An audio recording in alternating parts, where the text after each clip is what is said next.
Welcome to Talk Tutors, where I'll be showing you step-by-step guide on how to ace exam questions. Get a pen and a paper and listen.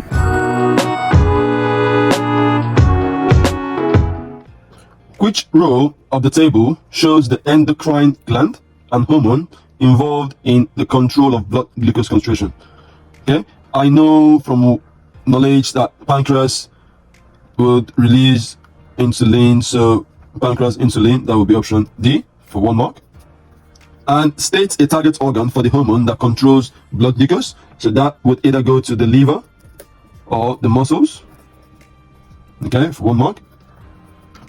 People with high BMI, so body mass index, are more likely to develop type 2 diabetes. Type 2 diabetes, that's when you're resistant to insulin. That's type 2. Okay, so we have mass 110, height 20. So what's the BMI? So we need to calculate the BMI. So calculate BMI for the person A. The mass is 110, height is 2, height squared, so 2 squared. That would give me 27.5. So I have to round up because this is as a whole number, so my answer will be 28. So 2 marks. I've shown the working out on my answer. Calculate, show working out. Person B develops type 2 diabetes, so that's insulin resistance. Okay, describe 2 lifestyle changes person B should make to help control their blood glucose concentration for 2 marks. And describe means we need to state facts. So person B, type 2 diabetes, that would mean person B would need to lose weight. Okay, that could be one thing that they can do. So 2 lifestyle, that would be losing weight. And how do you lose weight? So either going on diet, so control diet, so eat less sugary food. How else could the person lose weight? They need to do more exercise. So exercise, the key point here is more. They need to exercise more. You can't just write exercise, that won't get you any mark. Exercise more gets you the mark. The scientists also measured the BMI of the females. BMI and waist to hip ratio are 2 factors that affect the probability of females developing type 2 diabetes. State 2 other factors about the females in the study. So it could be, so it's asking you what will be a control variable in this study. The age of the female should be the same, should be similar age. Their diet should be similar. Where they are from, so their ethnicity should be the same. Again, their genetic makeup, so that should be controlled. Okay, for 2 marks. So we have stated 4 points. State why an athlete may have a high BMI but still have a low probability of developing type 2 diabetes. So they exercise a lot. So that means that they would have more muscle mass than an average person. So why would they have a higher BMI?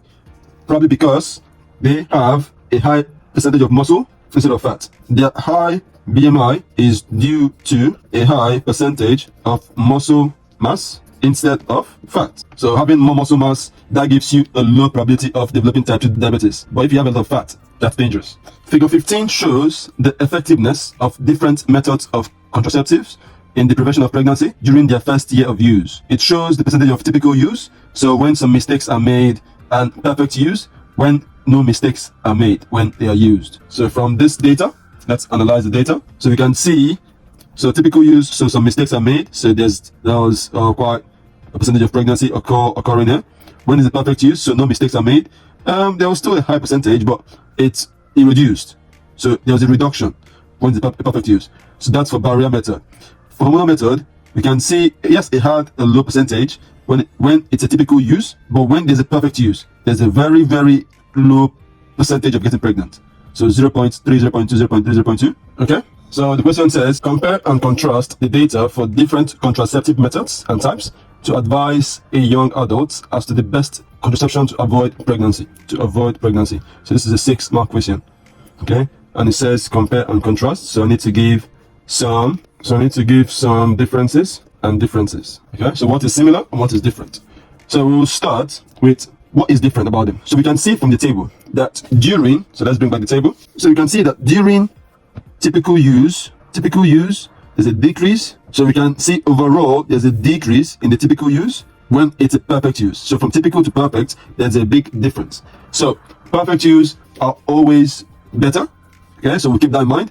Between barrier and hormonal, we can see clearly that hormonal is better.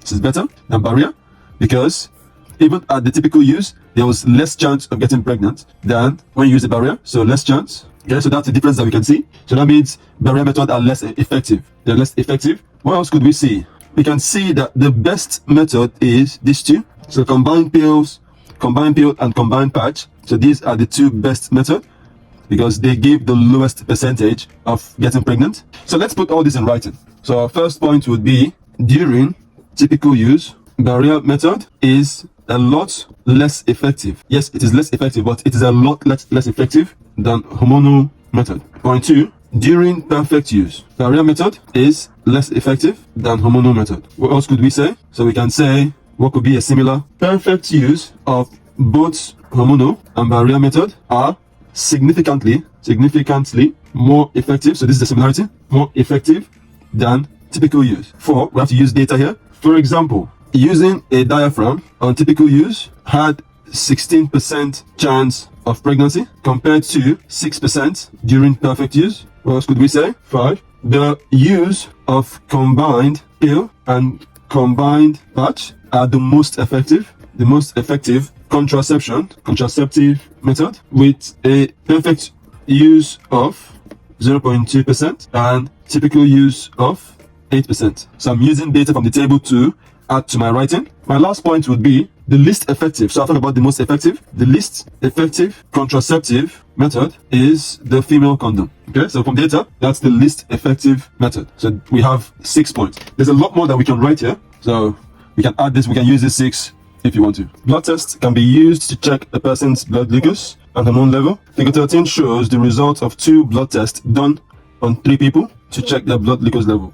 Person 1 is healthy. So this is a healthy person. After fasting for 12 hours, 2 hours after drinking 75 grams of glucose, which is sugar. Glucose is sugar.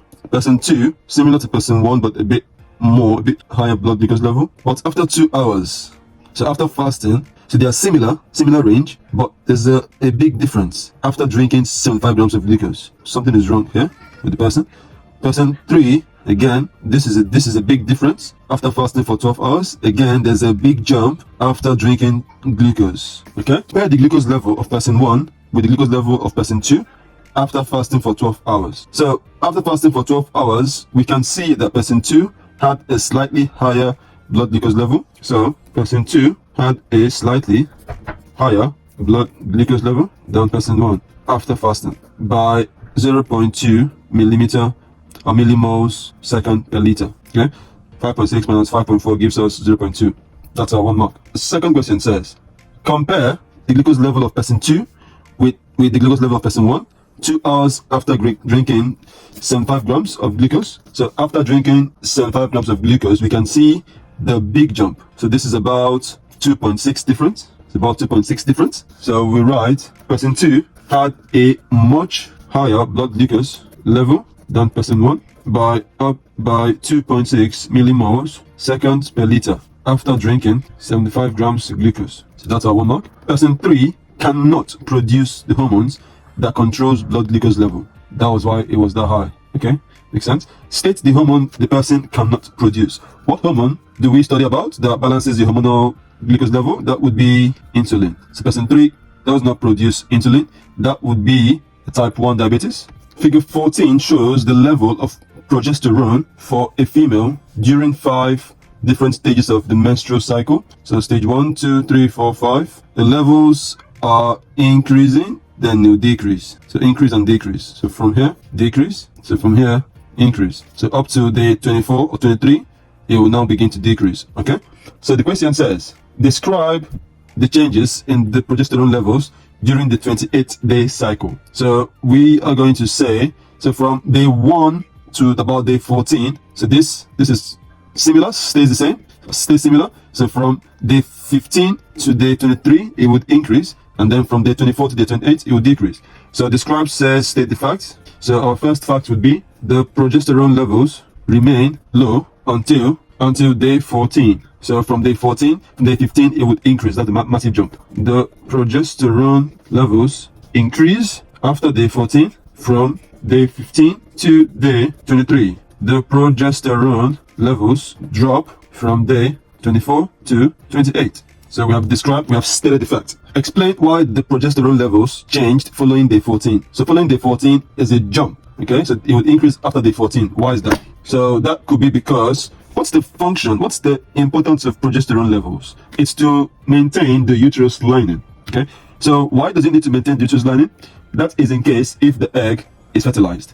So when the levels rise, it would mean that an egg has been released, and release of egg is what we call ovulation. So the rise will be because of, so as ovulation occurs, the progesterone level rises. So for 2 marks, that's our point. And it says explain, so we need to give a reason. So what is the reason because of that? Rises because it needs, or it is needed to maintain the lining of the uterus. Figure 4 shows the concentration of glucose in the blood of a person. So we can see that it is going up and down, and then there's a massive jump, then massive decline, and then it remains, it continues to go up and down. And the peak here is at time 30. So describe the trend shown in figure 4 from 0 to 30 minutes. So 30 minutes was the peak. From 0 to about 20 minutes, there was a lot of fluctuation, low fluctuation. So what for 2 marks, and it says describe, so we need to state facts. So what facts would we state? Our first fact would be from time 0 to 20 minutes, the concentration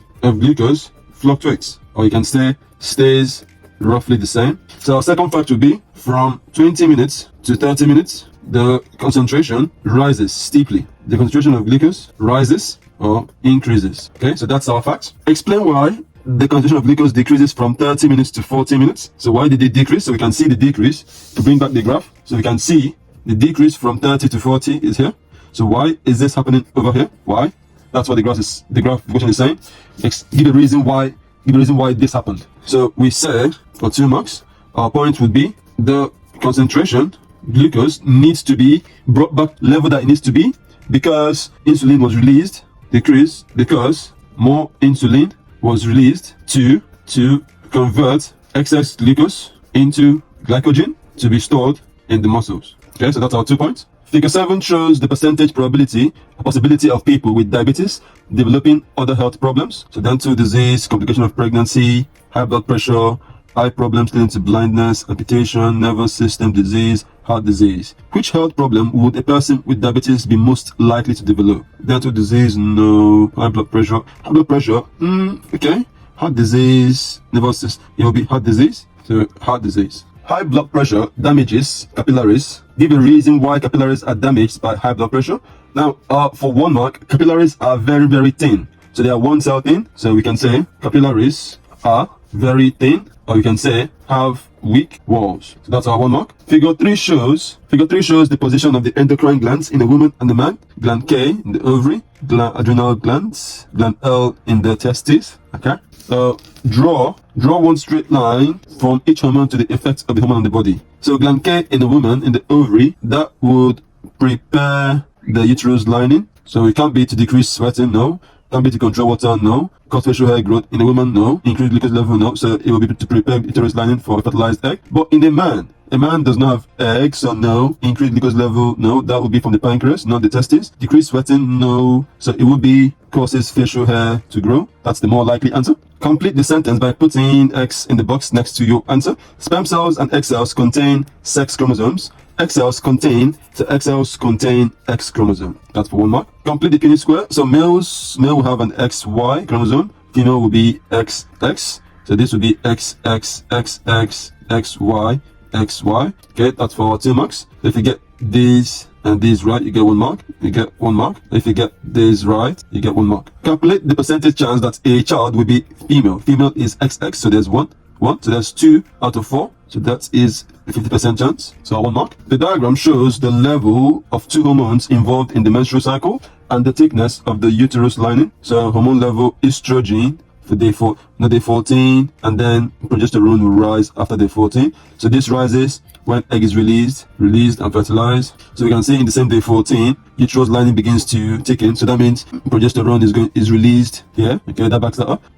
Uterus lining sheds. So and this is going up as this is shedding. So we can say, so when egg is released and fertilized, progesterone needs to be released. So to maintain the uterus lining. Okay, estrogen. Using the information in the diagram and your own knowledge, describe the stages of the menstrual cycle. So for 6 marks, so I need to write 6 points. So my first point will be menstruation. Menstruation occurs between day 1, 2, 5, or 6. My second point will be this occurs when the lining of the uterus is shed. Okay, 3, you can see the lining of uterus is going to build back up, so we write it down. The uterus lining is then built back up, and ovulation occurs at day 14. Okay, point 5 would be the lining of the uterus is maintained due to the increase in the release of progesterone. So ovulation occurs at day 14, and from the graph we can see the estrogen level is at the peak, and the estrogen levels increases and peaks at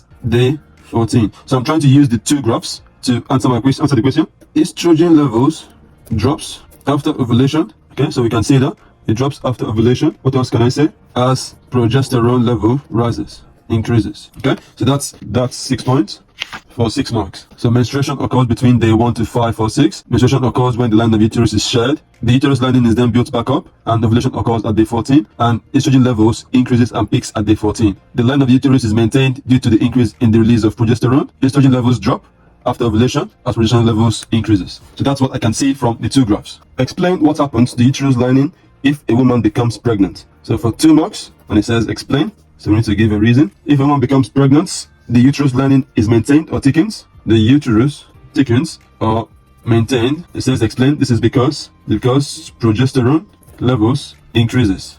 Okay, so point and our reason. A scientist investigated how the waist to hip ratio affected the probability of developing type 2 diabetes. Type 2 diabetes, that means your insulin resistant cells. So insulin resistant, the type 2. So that means your cells are resistant to insulin. So we can see that as the waist to hip ratio is increasing,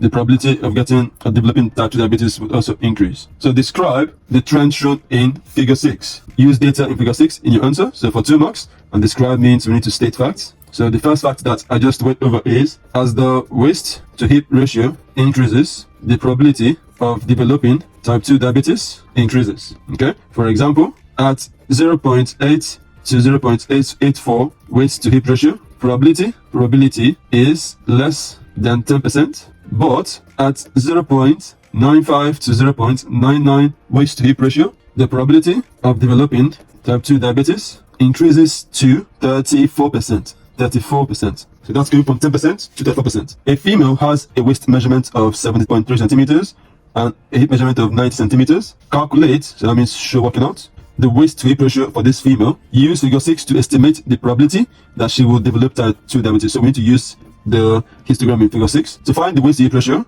waist is 78.3 centimeters divided by 90.0 centimeters. That will give us 0.87 ratio. That gets us our 1 mark. Now using figure 6, let's bring back the graph. So figure 6, 0.87 is somewhere here. So the probability will be 21%. So 21%. Insulin is produced by an endocrine gland and is transported in the blood. Figure 1 shows the blood glucose and blood insulin concentration for a healthy person during one day. So blood glucose insulin is the dashed line. So when the person ate breakfast, the blood glucose level rises. That means the insulin level is going to be released to bring it back down. So ate lunch, the same thing happens. Ate dinner, the same thing happens. Okay, the blood glucose concentration increases after a meal. Explain, so give a reason why the blood glucose concentration then decreases. Okay, so this is homeostasis. So why does it decrease? So first of all, we have to make a point. Why does it decrease? It decreases because more insulin is released. Why is it released? Because excess glucose needs to be converted to glycogen to bring down the glucose concentration to normal levels. Okay, so that's our 2 marks. Explain how controlling the diet can be used to treat type 2 diabetes. So explain, we need to give a reason. Type 2 diabetes is when you have an insulin resistant cell. Okay, for 2 marks, we need to make a point and a reason. So using a diet to control this, so point 1, it would reduce, so in your diet you need to reduce the amount of sugar you eat. So reduce the levels of sugar intake to ensure that blood glucose level do not rise too high too quickly, so that the insulin can work better. How is adrenaline transported from adrenal gland to its target organ? This is a hormone. How are hormones transported? They are transported in the blood, so in the blood plasma, for 1 mark. Diabetics cannot effectively control the concentration of glucose in their blood. Person with type 1 diabetes, person B has type 2 diabetes. Type 1 doesn't produce insulin. Type 2, person is insulin resistant cells. So I'll have that in mind. So draw one line from each person to the cause of their diabetes. So type 1 does not produce insulin. Type 2, the cells have stopped responding to insulin. So type 1, the cells does not produce insulin. Type 2, the cells have stopped responding to insulin. Okay, this is not it, this is not it, this is not it. Insulin is produced by an endocrine gland and transported in the blood. Which row shows the endocrine gland and target organ for insulin? So the gland that produces insulin is the pancreas. Target organ is liver and muscle, so option C. Which part of the blood transports insulin to its target organ?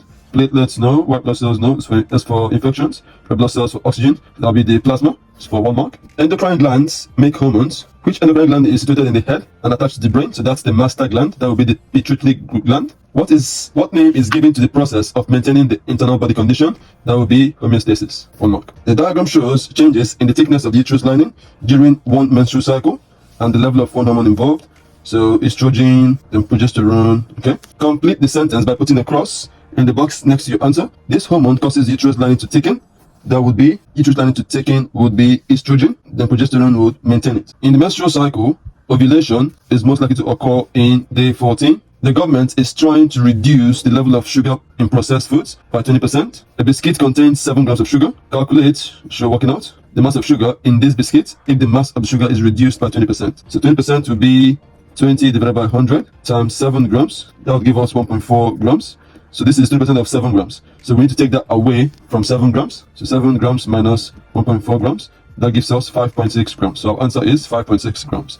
A different way to solve this would be 10% of 7 grams is 0.7. So 10% would be 0.7 plus 0.7. That is 1.4 grams. That's 10%. Then you take that away from 7 grams minus 1.4 grams. Still gives you 5.6 grams. So different way to solve it if you want to.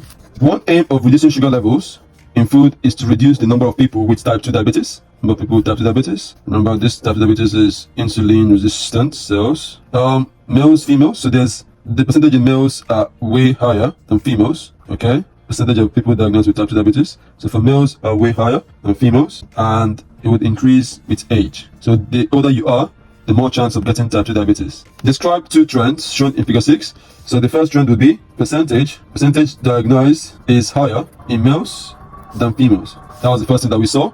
Then the second thing that we saw was it would increase with age. So percentage of people diagnosed with type 2 diabetes increases with age. So those are the 2 facts that the describe says state facts from the graph. So that's our 2 marks. Explain why reducing the level of sugar in the food should decrease the number of people developing type 2 diabetes. 4 marks, and explain means give reason. So I need 2 points on the reason, 2 points on the reason. So my first point would be reducing level of sugar in food will mean less sugar in the blood. Okay, so reducing sugar in food will mean less sugar is in the blood. So blood sugar level remains low or normal. The second point will be if less sugar is in the blood, less insulin is produced by the pancreas. Okay, so that would be my 4 marks. So point and the reason.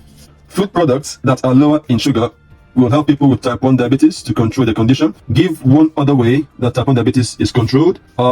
Injecting insulin, because type 1 means don't produce insulin. So you need to have an insulin injector to inject insulin. So you have to say inject insulin. Okay, injecting it.